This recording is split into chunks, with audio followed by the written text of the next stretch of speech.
Grenoble, ça a toujours été un lieu d'innovation. C'est une ville qui a toujours dû construire son destin. Une ville de commerce, passage vers l'Italie, une ville de soldats. Et ce projet s'inscrit exactement dans cette histoire où des gens travaillent ensemble, des gens différents. C'était déjà le cas au milieu du 19e siècle. Un ingénieur, un universitaire, un chercheur, et puis très vite les industriels, l'hydraulique, la chimie, ça c'était le milieu du 19e. On en est arrivé à l'énergie, de l'énergie on est passé ensuite au nucléaire. De l'industrie mécanique, on est passé à la microélectronique et maintenant en nanotechnologie. Donc ça a toujours été une terre d'innovation un peu cachée. Donc les élus, les collectivités, elles ont ce devoir presque d'inventer, d'imaginer l'avenir.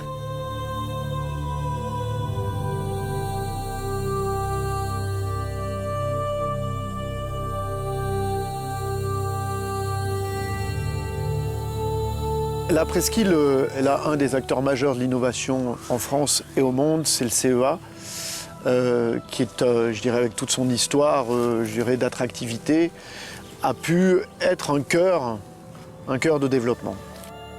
Le CEA a estimé que son rôle était aussi de permettre le développement territorial en dehors de son périmètre propre.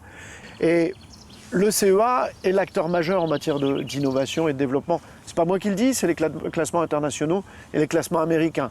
Donc ça montre encore une fois, je dirais, sa place et son rôle dans le développement territorial.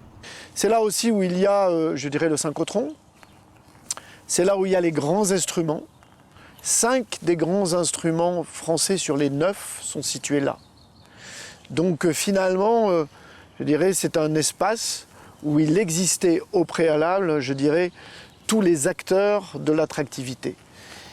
Cette histoire, elle a été démarrée par un monsieur qui s'appelle Louis Néel, qui fut prix Nobel de physique en 1970 et qui a inventé la démagnétisation des navires pendant la Seconde Guerre mondiale. Et donc la marine a une dette vis-à-vis de ce monsieur Néel. Et quand la guerre se termine, il a l'intention de démarrer un centre CEA en province qui était le premier. Et donc il a le choix entre Strasbourg et Grenoble. Et il va venir à Grenoble et il va trouver que Grenoble est intéressant parce que c'est le seul lieu où il va voir le monde de l'université, le monde de la recherche et le monde de l'entreprise travailler ensemble et ça va le fasciner.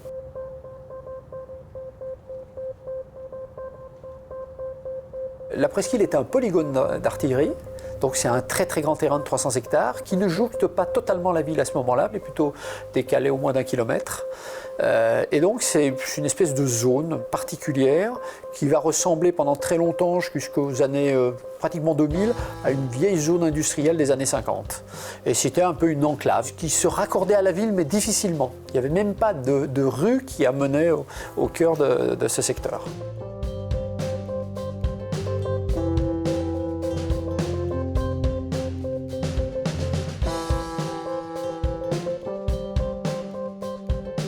Cette presqu'île, c'est la porte d'entrée nord-ouest de la métropole. Finalement, si je regarde, c'est celle qui est tournée vers le reste du monde, puisqu'elle est tournée vers Lyon, elle est tournée vers Paris, elle est tournée vers le reste de la France. Et elle est finalement fermée par 2 rivières. Elle est cette espèce de pointe où on regarde en partie le reste du monde et aussi le reste du pays. Alors moi, j'arrive en venant de l'industrie, donc j'avais passé 13 ans dans l'industrie. Donc je vais essayer de redéfinir une stratégie de ce centre basée sur la notion d'offre et de demande, en me disant finalement si on veut développer des technologies, il faut qu'elles soient en phase avec des attentes sociétales. Donc je vais fabriquer un village de l'innovation, dont la dimension est énorme, hein. C'est la plus grosse construction qui existait après les Jeux Olympiques à Grenoble. Donc il faut imaginer, c'est colossal, à l'époque c'est colossal. Ce village d'innovation, il signifie qu'on va mettre dans le même endroit, c'est-à-dire dans un creuset dans lequel on peut se déplacer à pied, c'était à l'époque 18 hectares, on va mettre tous les éléments du processus d'innovation qui représentent l'enseignement supérieur, la recherche fondamentale, la recherche appliquée, les entreprises et le monde économique. Et c'est le concept de Minatech. Le CA était très structurant pour la ville de Grenoble et il y a un esprit citoyen, aussi bien chez les scientifiques, chez les ingénieurs, que finalement chez les élus. Et on s'est lancé là-dedans et du coup, les acteurs scientifiques se sont intéressés à l'architecture. Je ne vous dis pas, au début, ils disaient mais il faut mettre tout l'argent dans les laboratoires, les fioritures, l'architecture, tout ça. Et puis ils se sont aperçus que l'architecture, c'était pas les fioritures, c'est aussi l'âme qu'on donne à un projet, c'est aussi l'image qu'on veut donner à un projet. Et c'est un projet finalement assez ambitieux politiquement et avec forcément un mélange des cultures. Et c'est ça qu'on a voulu transposer sur Giant. Donc nous sommes en 2006, tous les bâtiments de Minatec sont livrés et c'est une réussite. Donc l'idée de Giant, c'est finalement de prendre le modèle Minatec de village d'innovation et de transformer le village d'innovation en un grand campus d'innovation dans lequel il y aura 6 objets comme Minatec. Grenoble, c'est une ville qui est extrêmement particulière parce que moi j'ai l'habitude de dire qu'un habitant sur 5, c'est soit un étudiant du supérieur, soit un chercheur dans le public ou dans le privé. Et cette densité-là, on la retrouve nulle part ailleurs en France. Donc en 2008, quand on a lancé ces projets, en fait, on s'est posé la question de finalement, le campus actuel étant plein, qu'est-ce qu'on fait ? Et la réponse de Grenoble, ça a été de dire Grenoble, c'est une ville campus. Et donc, on va non seulement créer un deuxième campus, mais en fait, ce campus, il va être dans la ville. Et entre les deux campus, il y a un lien. Alors c'est vrai que nous, ici, on est sur un campus qui est nouveau, donc on a pu réécrire à partir de quasiment une page blanche. C'était ça aussi la grande originalité, c'est qu'on avait 250 hectares vierges. Ce bâtiment, c'est peut-être le premier de l'histoire, en fait. C'est celui, en tout cas, il y en a eu d'autres qui ont été livrés un peu avant, au sein du périmètre du CEA en particulier, mais le premier qui marque la rue et qui marque, entre guillemets, ce renouveau de cette presqu'île. Et c'est un phare, c'est un symbole, c'est un début d'histoire. Et on voit que depuis maintenant 2 ans, il y a des logements qui apparaissent, mais ces logements sont encore en construction. Donc oui, on a été un des précurseurs et quelque part aussi, on a vécu un moment où on était un peu seul au milieu de ce quartier.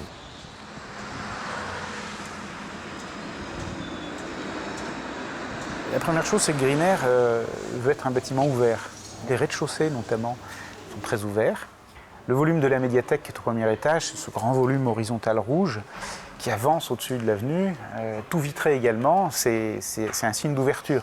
C'est à la fois un signal pour montrer qu'il se passe des choses à cet endroit-là, et en même temps, c'est la symbolique du savoir qui est dans la médiathèque, qui est derrière, de tout ce travail sur la connaissance qu'on expose, et c'est un élément fort du dialogue avec la ville. Et puis, dans la morphologie du bâtiment, l'idée a été de trouver aussi une échelle d'expression. Et c'est pour ça qu'on a une façade très rythmée, avec des volumes pleins, qui symbolise aussi le fait qu'on regroupe sur le site différentes entités différentes, on les fait travailler ensemble. Et tout ça étant relié en façade par un grand élément de mur rideau avec des panneaux jaunes et verts qui fait le lien entre tous les volumes pleins. Dans ce bâtiment, on accueille une formation d'ingénieurs et des formations de master qui sont autour des domaines de l'énergie, l'eau et l'environnement. Donc on forme 1200 ingénieurs, 200 masters par an, avec un adossement sur les universités grenobloises, Grenoble INP et l'université Grenoble-Alpes. On regroupe des gens qui auparavant étaient sur des sites différents, qui ont des cultures différentes, des habitudes de travailler différentes, ou pas d'habitude de travailler ensemble. Et il y avait un objectif dans le programme que tous ces gens puissent mieux se rencontrer, échanger de façon plus ou moins formelle. Et donc l'idée de base qui nous a amené après à pouvoir travailler sur toute la fonctionnalité a été de créer un lieu commun sur lequel toutes les communications, les circulations verticales, les ascenseurs ou les circulations horizontales donnent. Donc c'est un grand volume qui est au cœur du projet, c'est ce qu'on appelle l'agora, qui se développe sur plusieurs niveaux et qui est rendu vivant parce que tous les flux y passent. Et c'est vraiment l'endroit, le cœur du projet, à partir duquel toute l'énergie va dans les différents étages et dans les différentes ailes du bâtiment. À ce moment-là, c'est une vision d'un projet qui peut porter le développement de cette presqu'île, je dirais sur 15-20 ans, et qui est en phase avec les attentes de la société et en phase un peu avec ce qui se passe dans le monde. Mais je sais que, parce qu'avec l'expérience Minatec, Je sais qu'on peut compter sur le collectif qui a réussi, donc il peut encore réussir quelque chose de plus grand. Mais je sais qu'il y a une chose qu'on n'a peut-être pas réussi dans Minatech, c'est qu'on n'a pas transformé réellement le site. C'est-à-dire du fait que celui qui va venir chercher ici, étudier ici, ou développer ici, ou créer une entreprise ici, il a besoin d'un contenu scientifique, technologique et industriel, mais il a surtout besoin d'un environnement. Cet environnement lui permettant d'avoir une vie pleine et entière sur ce site, parce que les meilleurs ne vont que là où il y a les deux. On va trouver ça à Boston, on va trouver ça en Californie, on va trouver ça en Asie. Et c'est là qu'on va donc imaginer l'idée d'un nouveau quartier de ville qui occupera les 300 hectares, dont l'objectif est dimensionné, c'est 10 000 étudiants, 10 000 chercheurs, 10 000 industriels et 10 000 habitants. C'est 1/5 de la ville de Grenoble quand même, il faut avoir ça en tête. Et notre configuration géographique va nous permettre de le faire.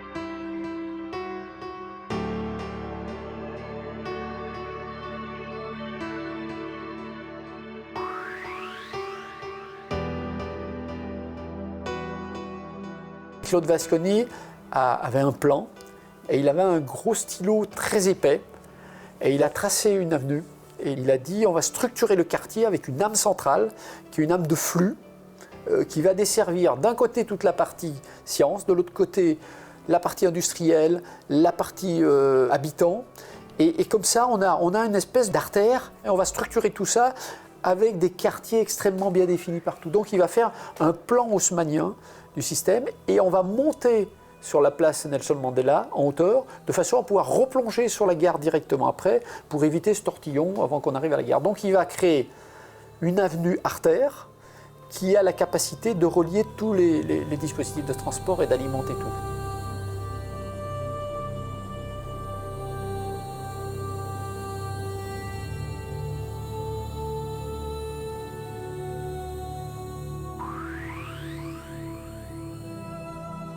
Vasconi est mort et les élus ont souhaité que Christian de Portzamparc reprenne le projet. Et donc, Christian de Portzamparc, il a développé un projet où effectivement il y avait la dualité de cette grande avenue des Martyrs. Donc l'idée c'était de déclasser un peu la première tranche du côté du CEA et de donner une avenue qui donne d'un côté et de l'autre sur des espaces publics. Donc on construit 2 bâtiments. Et nous, notre idée, c'était de se dire, on tire parti de tous les angles possibles pour positionner les séjours cuisine. Donc il y a une fenêtre de chaque côté de l'angle. Tous les séjours cuisine donnent dans un balcon en double orientation. Et là, vous voyez cette écriture de façade qui est liée au fait que tous les balcons ont une partie en double hauteur. C'est-à-dire qu'à la fois, on donne un rapport à la nature, un rapport à la lumière pour les appartements. Et ce rapport à la nature, finalement, il s'écrit en architecture dans ce dessin de cette tresse qui entoure le bâtiment et qui crée une architecture abstraite et qui brouille la hauteur des étages. Et en même temps, on réfléchit à un rapport. Maintenant finalement on était premier au début du projet et maintenant on est dernier parce que le chantier se fait que maintenant. Et donc c'est toujours le jeu de l'urbanisme, c'est-à-dire que pour le choix des matériaux, on va jouer avec les voisins. Quand je suis arrivé, il y a cette grande voie, l'avenue des Martyrs, qui était faite. Et puis, le plus difficile pour moi, qui procède vraiment du contexte, c'est de travailler dans quelque chose qui est fondamentalement acontextuel, puisque tout ce qui va être fait autour n'est pas fait. Je suis assez branché les arts, j'ai un sac à dos en Python. Donc voilà, j'ai mis ça dans la ZAC, j'ai dit à Christian, tiens, voilà.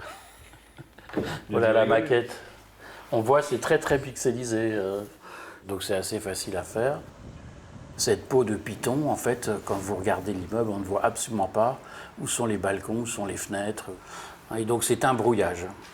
Je pense qu'il a cette double singularité de l'hyper-expressivité d'un côté, avec cette peau qui a quand même été complexe à faire. Parce que moi, je n'aime pas du tout utiliser de la peinture, donc c'est des morceaux d'inox poli pour avoir des côtés très flash. On a du zinc qui est patiné noir, c'est sa couleur, du zinc naturel et de l'alu. Donc on n'est pas dans des tuiles peintes. Et donc tout ça, ça a des problèmes de couple électrolytique qu'il faut mettre au point. Et puis j'ai dû trouver le fabricant qui permet de me faire ça. Donc ça, c'est le Python d'un côté. Et l'autre, ça a été pour moi l'apprentissage de dessiner un silence. C'est-à-dire dessiner quelque chose qui ne coûte rien et qui ne prenne pas parole. Et de faire cohabiter les deux, c'est très intéressant. Et c'est un peu le secret de l'économie de ce bâtiment. C'est l'hyper-silence à financer en fait le bavardage.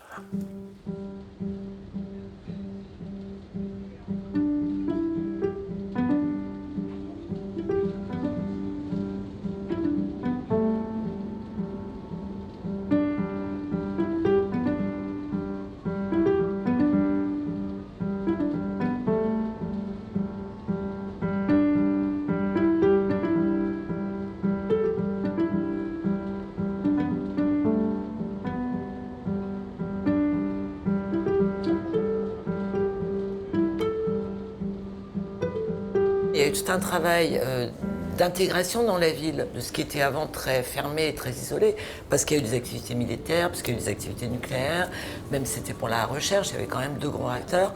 Donc c'était un quartier un peu excentré pour des raisons de confidentialité et de typologie d'activité. Et on a voulu en faire un vrai quartier de ville et d'agglo, d'où le tram, l'extension du tram, d'où des plans de déplacement qui avaient préexisté d'ailleurs au projet. Il y a une unité ST Microelectronics qui a quand même 2000 salariés ici et qui avait fait un plan de déplacement urbain avec ses employés où ils ont réussi à passer de 10% d'utilisation des modes de transport doux, c'est-à-dire collectif, vélo, etc., à plus de 50% quand même avec du covoiturage. Ils sont même, je crois maintenant, à 70% de modes alternatifs à la voiture individuelle.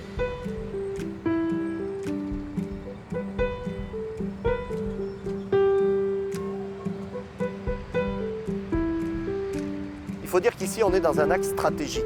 C'est-à-dire qu'une fois, moi j'ai vécu ça, quand nos gardiens ont fait la grève à l'entrée, le préfet a appelé le directeur du centre en disant « mais j'ai des embouteillages partout sur l'autoroute, les gens qui viennent de Lyon ne peuvent plus rentrer dans Grenoble. Enfin, c'est un axe stratégique, vous avez 2 rivières, vous avez une baie d'autoroute et l'entrée dans Grenoble. » Donc ça refluait jusqu'au pont d'Oxford. Donc à ce moment-là, il veut dire qu'il faut qu'on traite la voiture.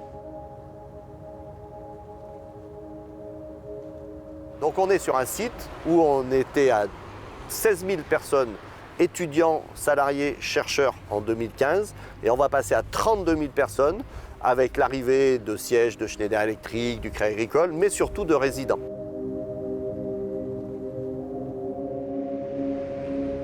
Donc il y a quelqu'un qu'on appelle l'autosoliste aujourd'hui. L'autosoliste, c'est la personne qui vient toute seule en voiture et en plus thermique. Donc celle-là, on la respecte. Des fois, vous pouvez venir quand vous laissez un gosse à l'école, et ainsi de suite.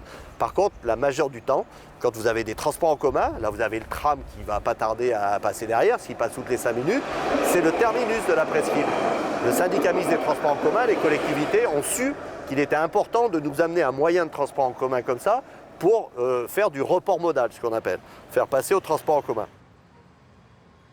C'est un élément d'autant plus important que, d'un point de vue climatique, Grenoble a souvent des pics de pollution parce que c'est dans une cuvette et que parfois, autant l'hiver que l'été, mais presque à toutes les saisons, vous avez une stagnation de la pollution liée en partie à cette question des déplacements, et notamment des déplacements de la voiture et des voitures particulières. Il y a aussi la question du fait qu'elle est traversée par des autoroutes qui fait que dans le sillon Rhône-Alpes, vous avez beaucoup de transit de camions qui polluent. Tout ça fait qu'elle a pris la question à bras-le-corps et je pense qu'elle l'a fait très clairement. Ce qui s'est passé, c'est que quand il a été décidé de faire cette presqu'île avec tous les immeubles, on s'est dit on va créer par exemple des immeubles sans garage. Donc il faut que les gens viennent sans voiture. Donc pendant 3-4 ans, on a travaillé, mais toutes les collectivités, la région, le département, la mairie, le SMTC, et des grandes entreprises, tout le monde était d'accord pour travailler sur un pass mobilité. Une carte qui permettrait à tout le monde d'utiliser tous les moyens de transport, du taxi partagé au vélo et ainsi de suite. Et donc on n'est pas arrivé à le faire, c'était une ambition peut-être un peu démesurée, mais toutes les idées sont restées. Et donc au cœur de la presqu'île, là, le syndicat mixte des transports en commun va mettre un pavillon de la mobilité, c'est-à-dire qu'on va faire venir toutes les voitures au même endroit. le fait de vouloir faire une ville où la place de la voiture se réduit, c'est le sens de l'histoire. Néanmoins, vouloir fluidifier le trafic automobile sur le territoire, c'est aussi une priorité. Donc les choses ne sont pas incompatibles entre elles. Rendre plus facile les déplacements en automobile ne veut pas dire que, on empêche de penser une ville demain où la place de la voiture sera réduite, où la place des transports en commun sera augmentée, la place du vélo sera augmentée, la place de la marche à pied sera facilitée. On a fait beaucoup de pédagogie, puis je crois que les mentalités ont changé. Je crois que c'est une nouvelle façon de vivre aussi, de faire une façon où finalement on a pris conscience qu'il faut se débrouiller un peu autrement, et puis que si on veut pouvoir continuer à utiliser la voiture quand on en a vraiment besoin, il faut avoir de la fluidité. À Grenoble, c'est un vrai problème dans l'agglomération. Si on fait une histoire du parking, du parc de stationnement sur les 30 ou 40 dernières années, on s'aperçoit que progressivement, ces programmes qui étaient perçus comme des infrastructures liées à l'avènement de la route, de la voiture et des déplacements, aujourd'hui, s'est déplacé vers la question de l'architecture. Donc il y a une sorte d'ennoblissement. Et aujourd'hui, une des conquêtes finalement de la ville durable, c'est d'imaginer qu'il n'y a pas de partie sacrifiée. Donc on a là un parking d'à peu près 600 places qui va en partie jouer le rôle de tampon dont une partie du nombre de places est dédiée aux opérations qui sont attenantes, les opérations de logement inclusif. L'autre partie concerne à proprement parler la question de l'écomobilité. Et je pense qu'à terme, cette notion de pavillon de la mobilité, que moi j'ai appelé maison de la mobilité, doit être encore enrichie. C'est-à-dire que là, nous avons, vous savez, en rez-de-chaussée dans le programme, un centre de remise en forme, un centre d'information, mais aussi un réparateur de vélos. Et on pourrait imaginer qu'on puisse y développer un pressing ou même d'achat de dernière minute. Vous voyez, acheter son pain avant de rentrer chez soi en reprenant sa voiture, ou poster une lettre. Il y a quelque chose qui a encore besoin d'être travaillé, qui ne l'est pas. Alors on commence à le voir, le terme de conciergerie a progressivement un peu tout envahi, mais je pense que voilà, un bon élément, c'est de comprendre qu'à partir du moment où ces centres d'éco-mobilité deviennent structurants au quotidien, dans les mouvements et les déplacements, ils peuvent jouer aussi un rôle économique et un rôle social un peu plus ambitieux. Déjà, quand vous enlevez la voiture d'un endroit, automatiquement vous libérez une énorme surface et vous permettez à l'habitation de mieux se développer. Donc ça, c'était la première approche. La deuxième approche qu'on a portée, c'est les bâtiments basse consommation d'énergie et c'est l'énergie. On a visé systématiquement des normes extrêmement basses et on vise du 100% renouvelable. C'est-à-dire qu'on a fait une grande centrale photovoltaïque, on a l'ambition de faire une centrale hydraulique à côté, on est en train de faire une grosse centrale biomasse, donc on utilise les énergies renouvelables qui alimentent toute la presqu'île progressivement et à terme elle sera 100% énergie renouvelable. Alors, il y a une volonté des élus de créer un écoquartier avec des performances énergétiques et thermiques qui sont au-delà de ce qui est exigé actuellement. Donc on est sur une performance RT 2012 moins 30%. Donc on est arrivé à ces performances assez importantes en utilisant bien sûr une isolation par l'extérieur, une VMC double flux, un système de chauffage qui est assez innovant, hein, qui est un chauffage par pompage d'eau de nappe, donc avec une pompe à chaleur. Donc on pompe l'eau de nappe à Grenoble qui est à température constante, à 16 degrés, et qui produit de l'énergie pour alimenter une pompe à chaleur. Donc on est sur des systèmes de plancher chauffant, rafraîchissant, donc un confort supplémentaire pour les habitants de ce quartier, hein, qu'on retrouve sur l'ensemble des opérations.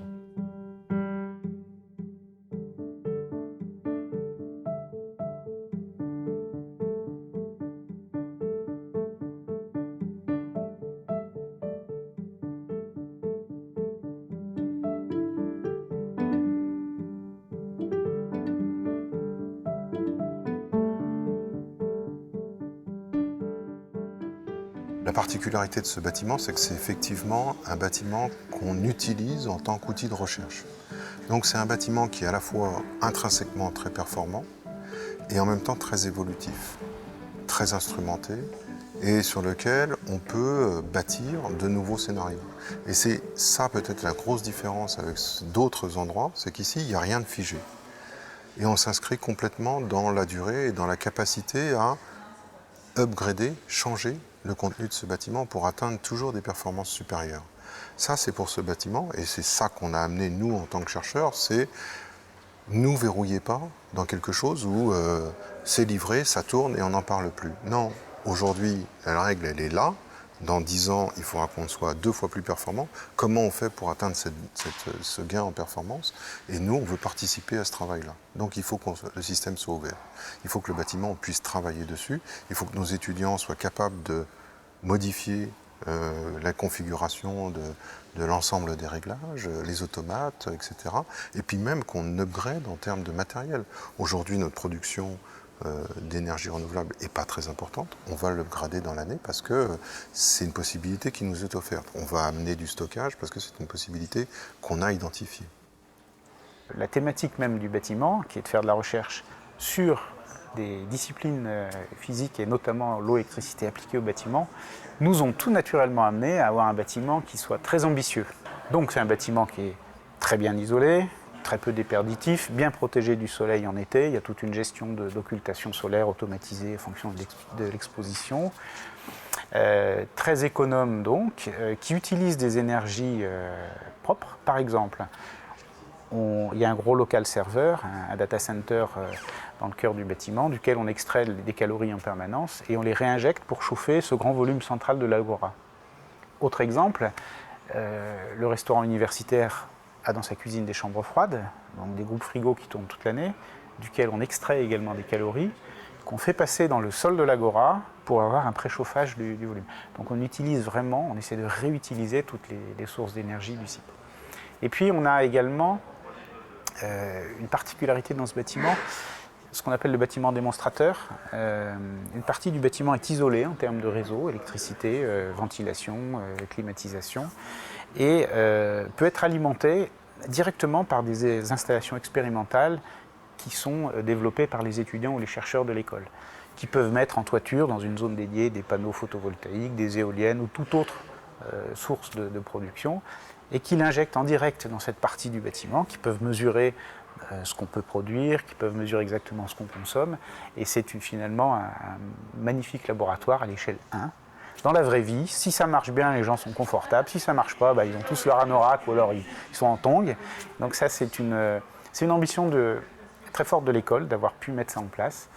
Et bon, qui s'inscrit aussi dans une ambition plus générale sur la presqu'île, d'avoir des bâtiments vertueux. S'il y a une métropole en France qui est, je dirais, qui porte son développement plus fortement encore sur la transition énergétique, c'est la métropole de Grenoble. Parce que historiquement, nous sommes la métropole de la transition énergétique. C'est ici qu'a été créée la houille blanche. C'est ici que l'hydroélectricité est partie. Ces grandes inventions-là, qui ont fait que nous avons déjà une part d'énergie renouvelable très fortement dans ce que nous produisons sur le territoire. Et puis parce que nous sommes sans doute peut-être plus sensibles encore, nous tous collectivement les métropolitains, au sujet de changement climatique ici, parce que les écosystèmes montagnards sont ceux qui sont les plus touchés par les changements climatiques. Et parce que nous sommes profondément amoureux de notre territoire, nous sommes très jaloux de notre qualité de vie ici. Nous voulons la préserver. C'est pour ça que nous voulons que l'ensemble de nos politiques publiques soient directement tournées vers ce sujet de la transition énergétique et écologique. Ce n'est pas simplement un effet de mode, ce n'est pas simplement une marque, mais c'est véritablement, je dirais, ancré en nous, dans notre façon de concevoir la vie d'aujourd'hui et celle de demain, des générations futures, de nos enfants. Nous voulons continuer à vivre dans un territoire où il est agréable d'y vivre, où cet accès à la montagne est finalement assez facile, dans une montagne qui est préservée, qui est respectée, où nous respectons nos ressources, où nous produisons ce que nous consommons. C'est ça le sujet en fait qui est posé dans cette transition écologique et énergétique.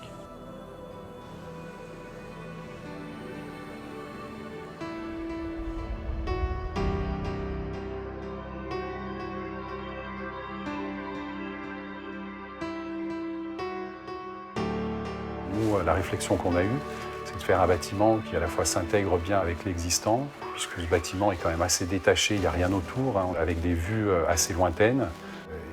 Et donc, cette volumétrie, on a voulu créer une boîte de forme vraiment simple pour qu'en fait, son apparence disparaisse aussi dans l'environnement.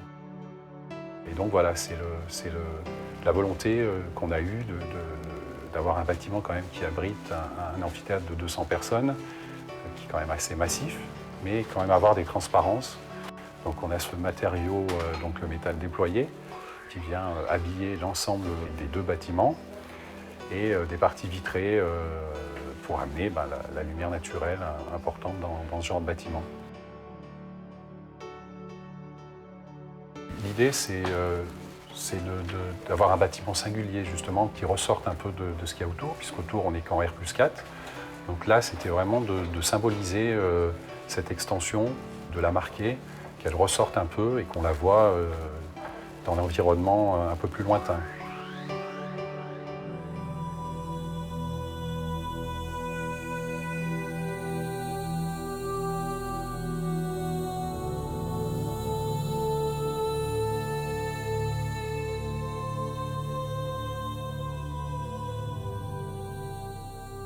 On est quand même dans cet esprit, on essaye d'imaginer l'avenir et d'imaginer un avenir qui soit pas seulement scientifique, qui soit pas seulement technologique, qui soit aussi urbain et qui soit aussi social. Voilà pourquoi on a voulu imaginer ici un projet totalement intégré.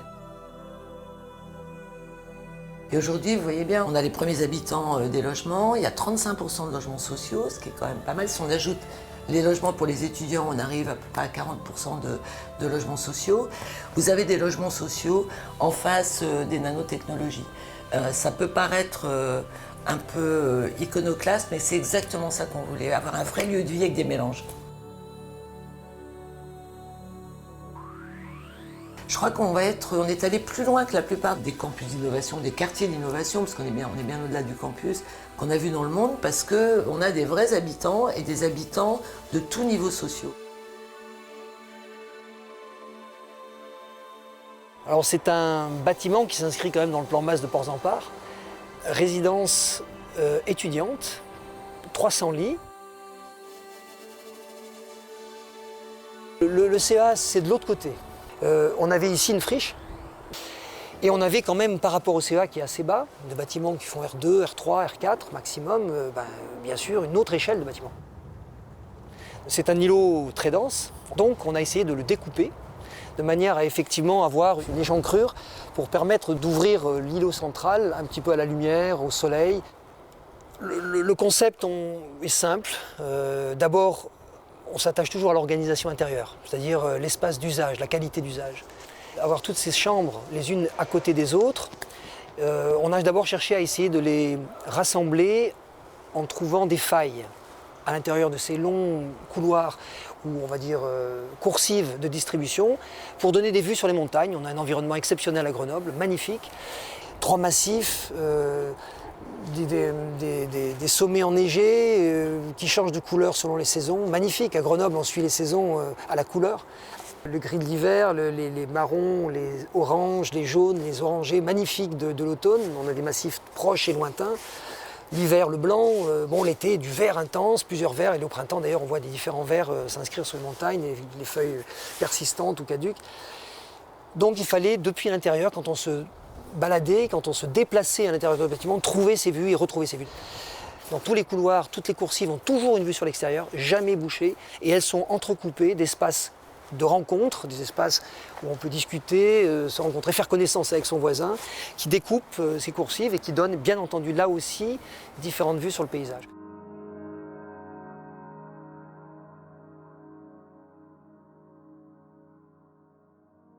Grenoble, c'est un écrin de verdure puisque c'est une espèce de convergence de 3 vallées avec les montagnes qui touchent complètement la ville. Et donc la nature, elle est omniprésente ici. C'est vraiment l'idée de Christian de Port-Zampar de dire cette nature, elle doit pénétrer la totalité. Donc la notion d'îlot ouvert, la notion de zone de balade, la notion de parc, parce que l'îlot ouvert, c'est finalement un petit parc central, et au bout de 4 îlots ouverts, vous avez un grand parc générique, partagé. Donc en fait, ça a ramené la nature. Et le fait d'avoir fait des bâtiments, si vous les regardez, aucun n'est long. Ils sont tous, c'est des blocs verticaux. Et entre chaque bloc verticaux, c'est un peu comme des chandelles, mais vous voyez le paysage derrière. Vous ne coupez pas le paysage. Tout architecte travaillant dans la région a cette chance et doit, en tout cas, se pose cette question de savoir comment mettre en valeur le paysage et la relation dont on parlait tout à l'heure avec le paysage depuis le bâtiment.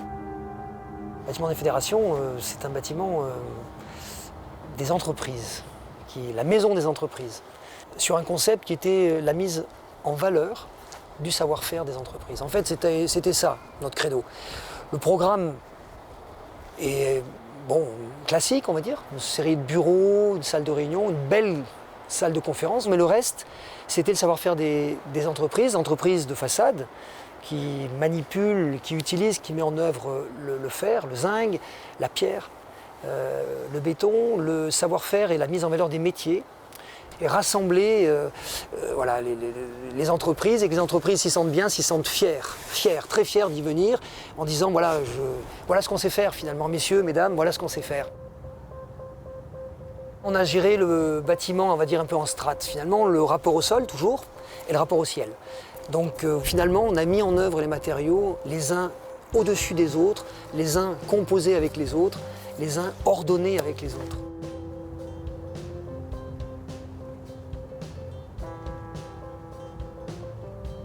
La presqu'île est un des poumons de développement économique de la métropole. La métropole grenobloise a cette chance d'avoir plusieurs poumons économiques très forts. Le cœur de Grenoble, Inno-Vallée-sur-Mélan, le sud, Échirolles, Pont-de-Clé, avec des activités qui sont plus industrielles. Plusieurs poumons. Mais la presqu'île en est un très fortement en développement. Avec en plus une particularité, c'est que start-up comme grands groupes se côtoient avec facilité. Schneider qui s'implante sur effectivement la presqu'île. C'est énorme en termes de stratégie immobilière pour ce groupe, qui est un groupe phare, fleuron, mondial, international, mais aussi local de la transition énergétique.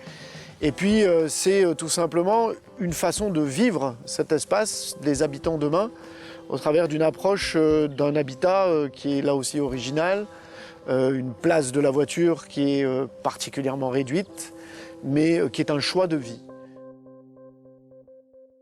Dans cette opération, il y avait 2 tours de prévues et ils cherchaient quelque chose d'un peu différent. Et moi-même, j'ai habité dans une tour, je m'étais un peu préparé à faire des tours. Et je m'étais dit, il faut partager la hauteur. Il y avait un côté catholique. Il y avait le logement le plus bas qui a la terrasse la plus haute, le logement le plus haut qui a la terrasse la plus basse. Il y avait du catholicisme, puis il y avait aussi un peu de communisme là-dedans, dans le partage. Et donc ça a donné ce bâtiment. Je suis arrivé, en découpant un ananas, à trouver en fait le look de l'immeuble. Donc ici vous avez un ananas, et en fait j'ai vu dans l'ananas un immeuble dans lequel on habitait ici, on avait ces balcons-là, donc en fait c'était un système partagé. Et donc ça a donné cet immeuble-là, avec cette idée de balcon de demi-saison. On a le séjour à l'angle, donc en fait quand vous ouvrez la fenêtre, vous pouvez être complètement dehors, donc c'est le balcon de demi-saison. Et vous prenez l'ascenseur, vous avez une terrasse qui a toujours 2 orientations, ou 3 orientations. Alors, ce qui est intéressant dans cette histoire, donc c'est relié en fait par interphone, c'est un lot de copropriété en soi, et il s'attaque à 2 choses assez problématiques de la promotion privée. La première chose consiste à dire que tout le monde n'aime pas la hauteur. Il y a des gens qui aiment bien habiter étage bas. Étage bas, vous avez la rue, la proximité, c'est pas des étages inintéressants. C'est ce que j'appelle les étages canopés. Les arbres, on est un peu dans les arbres ici. Et en même temps, vous pouvez avoir une vue haute. Vous avez des problèmes d'orientation. Vous êtes par exemple sur la rue, orientée nord, au premier étage, et vous avez la terrasse sud qui regarde le paysage lointain. Donc on arrive à mixer en fait des choses à l'intérieur de l'immeuble qu'on ne sait pas faire en fait dans un immeuble classique. À ce point que la Cogedim a établi en fait des mariages entre les différents lots, hein, et la valeur est à peu près pareille. Hein, donc on n'a pas cette espèce de décote ou de surcote, plus je monte, plus c'est cher. En fait, là-dedans, le prix est à peu près constant, hein, sur toute la hauteur de la tour. Ce qui est intéressant aussi, c'est que j'ai tenu à ce que ce soit monté en lot de copropriété séparés. Et actuellement, il y a une liste d'attente assez importante de gens qui voudraient acheter que la terrasse et qui habitent, par exemple, au centre-ville de Grenoble, devant la station de tram, ils prennent le tram, ils arrivent ici, et hop, ils ont leur résidence secondaire au frais là-haut. Les promoteurs sont assez admiratifs de ça, parce qu'ils disent que j'ai inventé un nouveau lot qui n'existait pas, hein, qui s'appelle le lot terrasse. Avant, on connaissait le garage, le parking, etc., mais ça n'existait pas. Ça va être l'immeuble le plus haut, il arrive puisqu'il fait 50 mètres. Et on attend de voir que sa construction. J'ai fait pas mal d'immeubles dans ma vie, mais ça a grandi 100 fois, je ne sais pas. C'est le mystère du métier.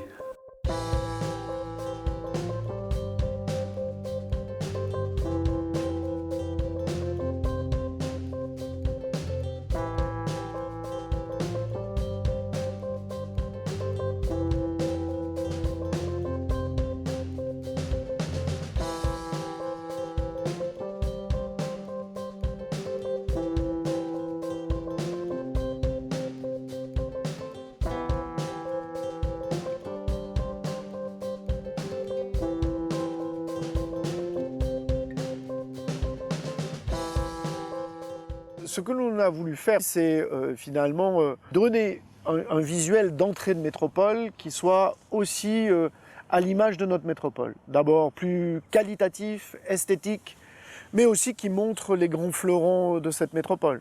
Nous allons avoir des grands groupes, encore une fois Schneider, et puis tous, je dirais, cette qualité urbaine aussi, des formes urbaines qui vont être créées. Nous soignons beaucoup ça, la forme des bâtiments, leur image. Et c'est pour cela que nous avons aussi décidé d'y faire passer un câble qui passera au-dessus des rivières, au-dessus des autoroutes, qui reliera les montagnes. C'est aussi très symbolique pour montrer que cette entrée de métropole, c'est celle que, je dirais, celles et ceux qui vont venir et qui vont passer par là se diront « oui, nous sommes bien à Grenoble ici ». Le parti pris qui a été décidé collectivement, c'est d'hybrider. C'est de ne pas faire des lieux qui sont uniquement des lieux de formation, mais de faire des lieux où il y a de la formation, de la recherche, des entreprises et des habitants. Parce que une des grosses problématiques, quelque part, de notre civilisation aujourd'hui, c'est de faire prendre conscience aux gens qu'il y a une très très grande rapidité d'évolution des technologies et des usages, et que tout le monde contribue à cette évolution et l'accepte et l'intègre, ou au contraire disent ça ne va pas dans le bon sens et j'ai aussi mon mot à dire par rapport à ça.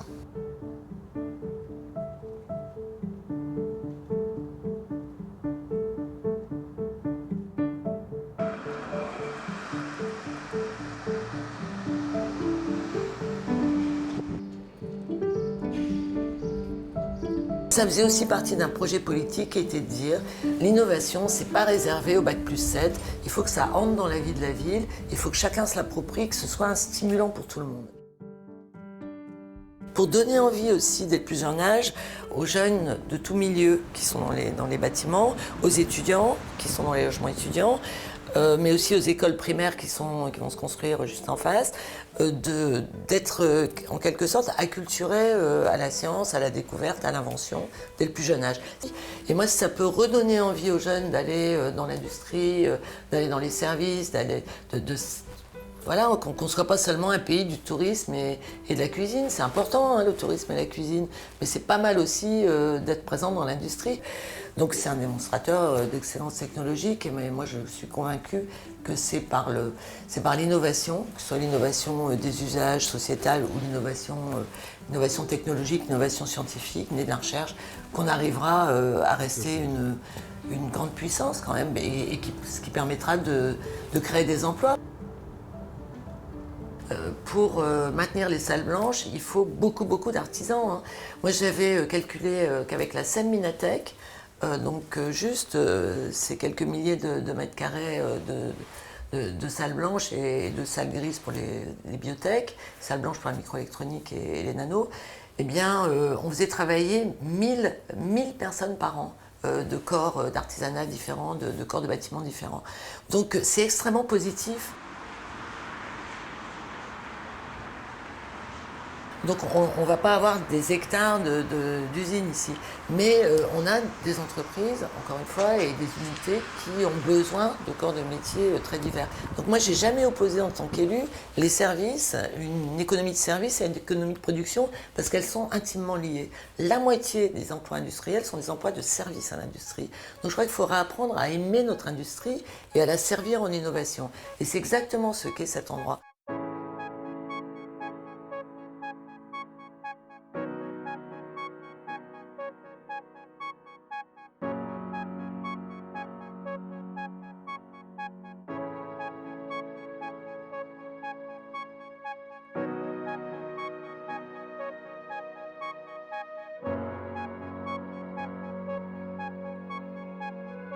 On sait que l'évolution des usages, l'évolution des technologies est extrêmement rapide. On sait que ce lieu, il doit suivre cette évolution. Et on sait aussi qu'on doit, à travers ce qu'on est dans le quartier, changer peut-être aussi un peu le regard des populations face à la technologie et face aux sciences. Aujourd'hui, il y a une certaine défiance, en tout cas, je trouve qu'elle apparaît de plus en plus fortement. Et le fait d'avoir cet objet-là, et puis d'animer le quartier, et d'essayer d'amener des débats d'idées, de la matière, une certaine objectivité, ça fait partie de nos missions, et j'espère que ça contribuera à faire accepter aussi l'ensemble des changements qui sont face à nous.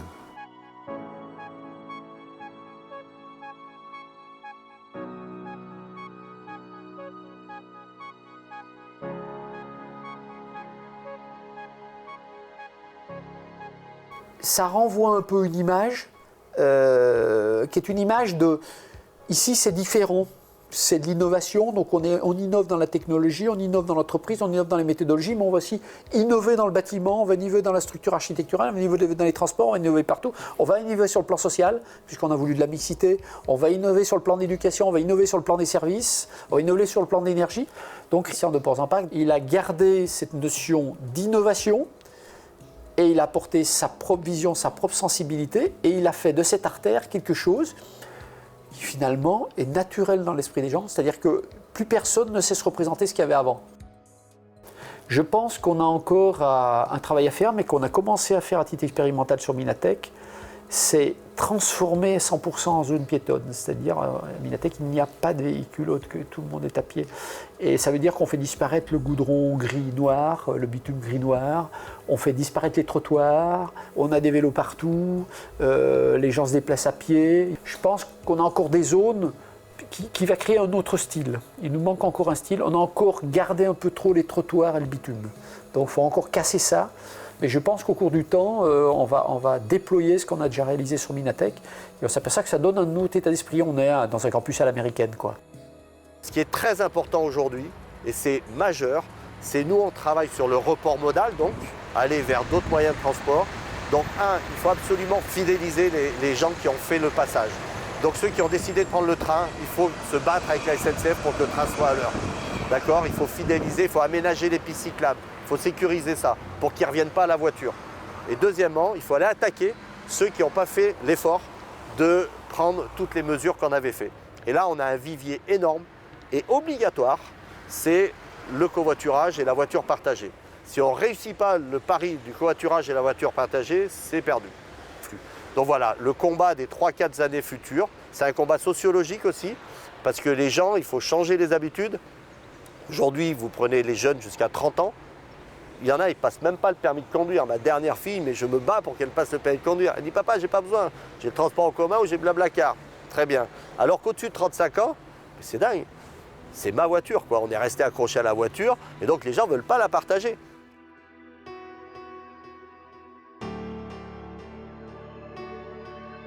On arrive à avoir un projet qui est pensé de façon, alors ça va être un peu techno de dire ça, mais en système. Voilà. C'est-à-dire qu'on ne fait pas un bâtiment après l'autre, même s'il y a une diversité des architectures. On a vraiment pensé l'ensemble en système pour l'énergie, pour les déplacements, pour la mobilité, mais aussi pour l'animation. Les restaurants vont servir aux habitants. Vont servir aux invités qui viennent sur le centre, puisqu'il y a énormément de visites. Minatek, il y a plus de 50 000 visiteurs par an, il faut le savoir. Il y a un amphi qui accueille des conférences internationales.